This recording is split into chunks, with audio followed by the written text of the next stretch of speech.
You've been in marketing for 50 years, 150 years, is it? It feels like that some mornings, yeah. What's stayed the same over that period of time, Chris? What's changed? And most importantly, how does that apply to a small company in the manufacturing and engineering sector like John Smith's Metal Fabricators? Okay. Well, an enormous number of things have changed. As much as changed in marketing as changed in the supply chain and production and IT, and all that. People just don't really understand it. When I first got into marketing, it was called Marketing 1.0, and all we did was concentrate on features and benefits and all that sort of stuff. Now we've moved through to a position where we're looking at Marketing 4.0, which is incidentally just the bringing together of technology and the consumer in one experience. Peloton is a classic example of that. What else has changed in marketing? Every company I work with now has its own TV channel. It's called its website. Right? Every company now is faced with a whole myriad of choices to make in terms of its distribution channel, etc. But the thing that has really, really changed is when I first started, marketing was the prerogative of very few large companies with big budgets. And I was fortunate enough to have one of those with Mars. Now, right, with micro marketing, with segmentation being what it is, every single person can market themselves, you know, as an individual or as a small company like your metal company, right? I believe now that a lot of companies are absenting themselves from marketing on the basis of the excuse that it's only for big companies, it's only for consumer companies. And that's another thing that's changed. It absolutely is not only for consumer companies. I think this demarcation of business to business, business to consumer, etc., is nonsense. I believe it's brand to people. Right? And every product, every service out in the market, every person is a brand in their own right. So the format I created is how do I help people to develop their brand? And it boils down to a very simple 4-step process. Write your story, illustrate your story, tell your story, and live your story. Seth Godin, way back, wrote a fantastic book called All Marketeers Are Liars, and then crossed out the word liars and wrote storytellers. But fundamentally, marketing is storytelling. So the first thing you need to do is write your story, illustrate your story, live your story, tell your story and then live your story. It's as simple as that.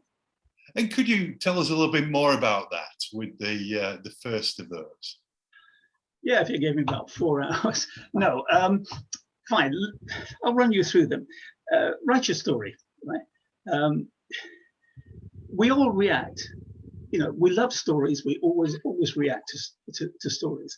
And writing a brand story is identifying what it is you deliver to your customers above and beyond the products and services you offer, what emotional hook you make with them, how you differentiate and how you make yourself distinctive, all the stuff that people like Grant LeBoff talk about. All of those things.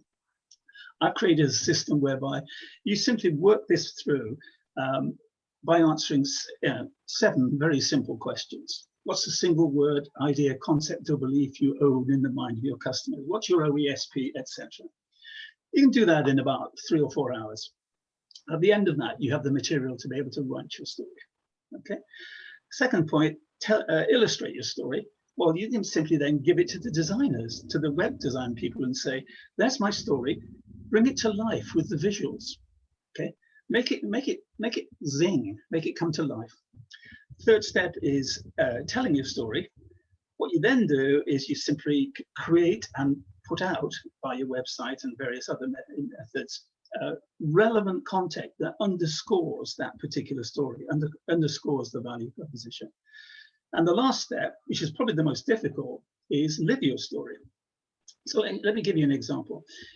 If you, for instance, create a banner that which the whole company is going to march behind, like Avis did with we're number 2, so we try harder. It just requires one guy in the warehouse to go, sod it, I don't. And the whole thing actually just falls apart, doesn't it? Yeah. So actually creating a brand position, moving yourself out of the crowd, you know, moving yourself away from the commodity status, makes you slightly vulnerable in that area.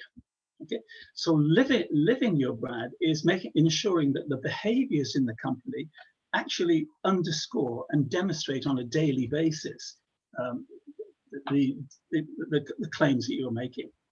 Again, this is not original work. If you want to see a fantastic example of that, go and look at Zappos, ZAPPOS online. They have a wonderful example of what I call a book of behaviors. And that's what I do with a number of clients. I help them to write their story. Other people, more creative people get involved in the website. I then help them actually create what I would call a book of culture, a book of behavior.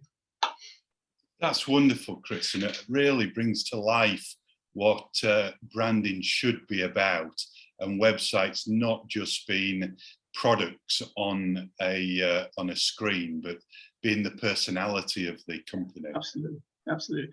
I mean, unfortunately, and it's particularly true of SMEs in the manufacturing area, most of their websites are essentially just digital brochures. Yeah.